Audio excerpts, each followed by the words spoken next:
जय श्री राम। आज हमारे पास फिर से एक ये देखो तो आप माइक्रोटेक का आपका 715 E2 प्लस का एक सीरीज़ आया है बनने के लिए। प्रॉब्लम इसमें यूँ है कि सर्वप्रथम तो इसकी कार्ड बाहर है। कार्ड बाहर इसलिए है ताकि हो सकता है अपने से कुछ मैकेनिकली काम करने का कोशिश किया गया हो, बट जैसा बात करूँ तो इस कार्ड के पोजीशन को देखते हुए हमको ये लग रहा है कि इसके अंदर हाई वोल्टेज जाने के कारण से ये कार्ड जो है ब्लास्ट हो गई है। आपका दो मॉस्फेट से इसके ऑपरेटिंग सिस्टम है। जैसे इधर का साइड देखो तो आप 2 मॉस्फेट लगाई गई है, बैक साइड देखो तो 2 मॉस्फेट लगाई गई है। क्योंकि ये 715 है इसलिए इसमें 2 मॉस्फेट डाले गए हैं। मॉस्फेट नंबर का बात करूँ तो आपका 7545 का आपको मॉस्फेट इसमें देखने को मिल जाती है। जैसे मैं आपको दिखाने का प्रयास करूँ कि इसकी मॉस्फेट की जो नंबर होती है 7545 नंबर की जो मॉस्फेट इसमें डाली गई है, आप देख सकते हो। बहुत ही आसानी रूप से आपको देखने को मिल जाती है। उसके बाद एक चीज़ और इसमें मतलब आपको क्लियर करते चलो कि हाई वोल्टेज आने का रीज़न क्या था कि आप देखो यहाँ पे एक लगाई रहती है और ये पूरी ब्लास्ट हो गई है, जो कि पावर की कंट्रोल करने का काम करती है। ये पूरी की पूरी ब्लास्ट हो चुकी है। इसके अंदर एक फ्यूज़ लगे रहते हैं, वो भी ब्लास्ट हो गई है। साथ साथ इसमें जैसे बात करूँ तो एक इसका कैपेसिटर जो यहाँ पे लगाए गए रहते हैं 35 वोल्ट, आपका 50 वोल्ट 2200 UF में आपका यहाँ पे एक कैपेसिटर डाली गई रहती है। ये भी कैपेसिटर आपकी डेड हो गई है, इसमें से निकल गई है, हो सकता है ब्लास्ट हो गई होगी।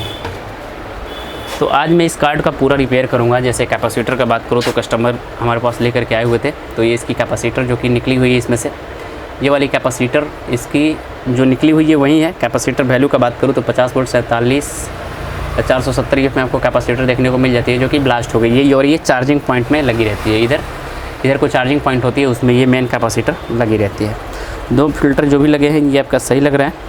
बाय द वे जो भी इसकी प्रॉब्लम होगी सारी की सारी आज प्रॉब्लम इसकी सॉल्व की जाएगी। तो मॉस्फेट हटाने से पहले सर्वप्रथम तो यहाँ पे एक जो NPN सेट लगाई रहती है इसको हटा देंगे यहाँ से हम। देखिए इसको यहाँ से हटा दिए हम। अब यहाँ से हम शुरू करेंगे इसकी मॉस्फेट की टेस्टिंग, क्योंकि मॉस्फेट की टेस्टिंग अगर बिना हटाए शुरू करते हैं तो फिर आपकी हो सकती है कि वो शॉर्ट रहती है और आपकी मॉस्फेट को भी डेट बता सकती है। इसलिए सर्वप्रथम उसको हटा देना ही बेटर होगा। आप मीटर पे रीडिंग ध्यान देना, क्योंकि 2 मॉस्फेट लगी है, दोनों मॉस्फेट को हमको रीड लेना होगा। तो ये देखिए ये भी मॉस्फेट डेड है हमारी, फर्स्ट लॉट में हमको देखने को मिल गई। ये मॉस्फेट हमको पंचर लग रही है ताकि इसकी रीडिंग इतनी नहीं आती है। और इधर को बात करूँ तो इधर एक मॉस्फेट जो कि बची हुई है ये भी शॉर्ट हो गई है। तो हालांकि हमको ये देखते हुए लग रहा है कि हमको 4 मॉस्फेट इसका चेंज करना पड़ेगा। ये 4 मॉस्फेट चेंज करनी होगी। साथ साथ यहाँ पे एक कैपेसिटर लगाई रहती है। कैपेसिटर की वैल्यू की बात करूँ तो 50 में आपको 470 में 50 वोल्ट का कैपेसिटर इसमें डाली रहती है। साथ साथ हाई वोल्टेज के आने के कारण से ये जो DT-SM लगी रहती है, इस SM को भी टेस्ट करना होगा, क्योंकि इसके जो आगे वाला पॉइंट होता है आउटपुट का पॉइंट होता है और पीछे वाला जो पॉइंट होता है आपका इनपुट का पॉइंट होता है। ये वाली इनपुट की पॉइंट होती है। तो इनपुट की पॉइंट अभी सही आ रही है, क्योंकि इस पर कंटिन्यूटी रीडिंग नहीं रहती है। तो इसको भी हम बाद में टेस्ट करेंगे, क्योंकि अगर चार्जिंग ले ली तो ठीक है, नहीं लेगी तो फिर इस सेक्शन को भी चेंज करना पड़ सकता है। दूसरा चीज़ कि यहाँ तक तो अभी हमने सही आ रहे हैं, बट एक चीज़ और टेस्ट कर लेना होगा कि जो इसकी 2 कैपेसिटर जो लगी रहती है ये वाली, ये हो सकता है अंदर ही आपकी पूरी कैपेसिटर पंचर हो गई होगी। तो अभी हमारी कोई भी कैपेसिटर इसमें पंचर नहीं हुआ है, जैसे अभी हम टेस्ट कर पा रहे हैं। दोनों की दोनों हमारी कैपेसिटर आपकी गुड कंडीशन में है। दूसरा चीज़ यहाँ पे 78012 एक लगाई रहती है, इसको भी टेस्ट कर लेना होगा, जो कि हो सकता है हाई वोल्टेज आने के कारण से ये भी डेड हो जाती है। एक फ्यूचर माइक्रोटेक ये भी देती है कि आपकी ये जो इन्वर्टर होती है 280 तक वोल्टेज कैपेसिटी सह सकता है, यानी कि 280 वोल्ट तक अगर आपके इस इन्वर्टर में आती है तो उस सिचुएशन में ये जो DT होता है पावर अधिक बढ़ा के देता है। आपके कंट्रोल IC जो होती है, कंट्रोल IC आपकी वोल्टेज को ड्रॉप करके आपके इन्वर्टर की लाइन को बंद कर देती है। तो इससे तो आपकी सारी की सारी सर्किट सेफली बच जाती है, लेकिन आपकी जो अधिक वोल्टेज आने लगती है तो उस सिचुएशन में ये इन्वर्टर भी आपकी कंट्रोल नहीं कर पाता है और जितना वोल्ट आता है उतना वोल्ट आउटपुट फेंक देता है, जिसके कारण से आपकी सर्किट जो होती है ब्लास्ट हो जाती है।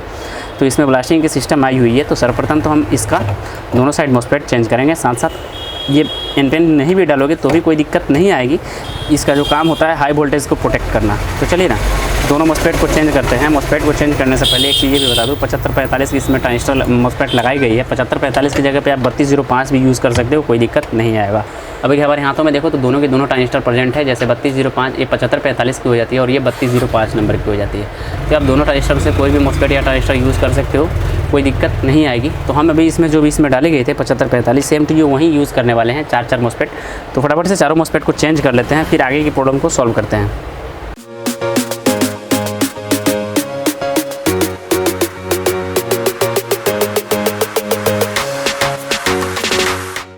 मॉस्फेट को चेंज करते टाइम एक चीज़ ध्यान रखना कि आपकी आयरन की जो हीटिंग होना चाहिए काफ़ी स्ट्रॉन्ग टाइप होनी चाहिए। अगर आपकी आयरन की हीटिंग लूज पड़ती है तो फिर आप इसकी डिसोल्ड नहीं कर पाओगे, क्योंकि इसकी दोनों लेयर से आपका टर्मिनल जुड़ा रहता है, इसलिए एक साइड आपका डिसोल्ड हो जाएगा, दूसरे साइड डिसोल्ड नहीं हो पाएगा। तो आपकी आयरन की टेम्परेचर जो कि हाई होनी चाहिए।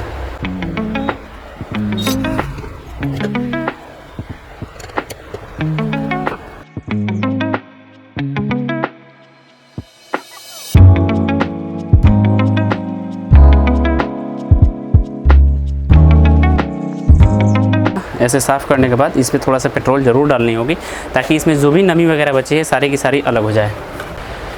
उसके बाद में TCU कॉइल के लिए हमने देखो दूसरी बोर्ड से इसको निकालेंगे, ताकि इसमें पूरी फ्यूज सब कुछ लगी हुई है, और इस बोर्ड को हम इसमें अब डालेंगे। इस देखो हमने कार्ड से निकाले हुए हैं, पुराने कार्ड से निकाल करके हमने यहाँ पे डाल लिया। दोनों मॉस्फेट की सारी कनेक्शन हो गई है। फिर से एक बार हम रीड लेंगे इसका, क्योंकि मॉस्फेट डालने के बाद भी आपको रीड लेनी चाहिए। हो सकता है आपकी कोई रेजिस्टेंस हो, जीनर वगैरह फॉल्ट होने के कारण से आपकी मॉस्फेट जो है शॉर्ट तो नहीं आ रही है। तो ऐसे हमारी कोई भी मतलब मॉस्फेट से आप देख सकते हो, कोई भी मॉस्फेट से हमारी शॉर्ट वगैरह नहीं आ रही है। यहाँ तक होने के बाद ऐसे देखो सारी की सारी हमारी पार्ट पुर्जा सही आ रही है, सब तरह से सही आ रही है। बाकी बात रहा आपका कैपेसिटर का। तो कैपेसिटर की वैल्यू जैसे देखो अभी 50 वोल्ट में 470 यूनिट नहीं मिल पा रहा, तो उसके सिचुएशन में आप देखो 63 वोल्ट में भी 100 मतलब 1000 का भी डाल सकते हो। उसकी जगह पे आप यहाँ पे देखो 50 में 2200 भी डाल सकते हो, कोई दिक्कत नहीं होने वाली है। फैराड से आपको कोई फ़र्क नहीं पड़ता है, आपकी वोल्टेज सेम होनी चाहिए। जैसे देखो हमने कैपेसिटर भी लगा ली है, दोनों साइड मॉस्फेट भी चेंज हो गई। बात आती है इस DT का, तो DT हम जब डालेंगे चार्जिंग पॉइंट पे तो उस सिचुएशन में समझ में आ पाएगी कि क्या ये चार्जिंग सही ले रही है कि नहीं ले रही है। अगर चार्जिंग नहीं ले रहा होगा तो उसके बाद इसको चेंज करना पड़ेगा, अगर चार्जिंग ले लिया तो फिर ठीक ही है। तो चलिए ना, इसको यहाँ पर हमारी पोर्ट पड़ी है, इस पोर्ट में इसको फिटअप करते हैं, फिर ज़्यादा बेटर से आपको समझाने में प्रयास मिलेगी। सॉकेट होता है उसको आप इन कर लो, ज़्यादा बेनिफिट होगा, क्योंकि आपके जब टेस्ट करोगे फाइनल करोगे तो फिर अपना सारा का सारा कनेक्शन कर लेना, ज़्यादा बेटर होगा। चलिए हमारी मतलब पूरी कनेक्शन फाइनल हो चुकी है, देते हैं सप्लाई और देखते हैं कि जय विश्वकर्मा बाबा का नाम लेते हैं कि मॉस्फेट हमारा बचता है या जल जाता है। हालांकि हमको ज़्यादातर उम्मीद यही है कि हमारी मॉस्फेट जो है सही सलामत वर्क करने लगेगी, बट चलिए आगे बढ़ते हैं और देखते हैं। ये हमने प्लस का वायर जोड़ा और ये हमने माइनस का वायर जोड़ा, तो हमारी स्टेबलाइज हमारे इन्वर्टर से तो कट की आवाज़ें आ गई, यानी कि हमारी इन्वर्टर ये शो कर दिया कि हाँ हम अभी तक बचे हैं। बट अब इसमें देते हैं हम इनपुट देने के बाद देखिए हमारी जो इन्वर्टर है मेंस ऑन की प्रॉब्लम आ चुकी है। दूसरा चीज़ एक और बताऊं कि अगर आपकी इन्वर्टर मॉस्फेट ख़राब होती तो उस सिचुएशन में आपके इन्वर्टर से अभी तक बहुत ज़्यादा नॉइस आ गए रहते, यानी कि वाइब्रेशन बहुत ज़्यादा आ गए रहते। तो हमारी